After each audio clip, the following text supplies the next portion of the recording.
Bago tayo magsimula, huwag kalimutang mag-like, subscribe at notify para lagi kang updated sa mga latest upload natin. Breaking news, PBA may mega trade na nangyari, Willie Marshall pinirmahan na ang trade na pinasa. Terraform Jeep at Barangay Ginebra San Miguel nagkasando sa isang giant trade na gumulat sa PBA.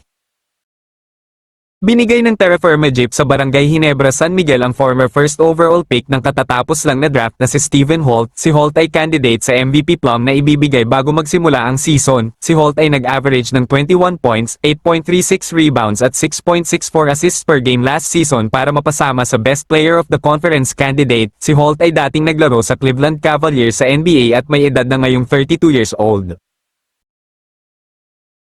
Binigay din ng Terraform Jeep ang former number 1 pick din at dating Ateneo star na si Isaac Go. Si Go ay na-sideline sa injury nung unang season niya sa liga pero last season maganda ang ginawa ni Go para tulungan ng Terraform Jeep na makapasok sa playoffs. Si Go ay nag-average ng 11.25 points, 6.83 rebounds at 1.75 assists per game last season.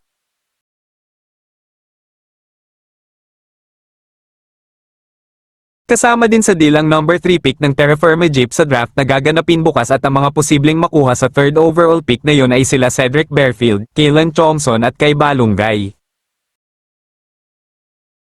Ibibigay naman ng Barangay Ginebra San Miguel ang kanilang superstar center na si Christian Standhardinger dahil nasabi ni Coach Tim Cone last season daw ay sinabi daw sa kanila ni C-Stand na gusto nito masubukan ng ibang sistema ng ibang coach. Si C-Stand ay halos binuhat ang Barangay Ginebra buong Philippine Cup at nagtala ng monster performance na 19.91 points, 11.18 rebounds at 5.09 assists per game para sa Ginebra last season.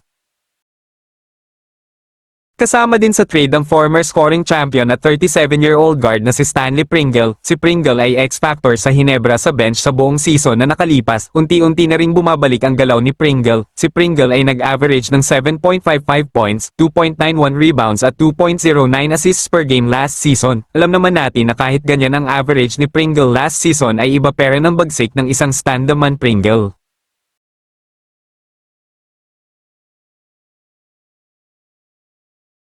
Kasama din sa package ng trade ang number 10 pick ng Ginebra sa draft na pwedeng maging steal of the draft na posibleng makuha nila dito ay Alinkila Evanelli ng Lasal, CJ Cansinyo ng UP at Jerem Lastimosa ng Adamson.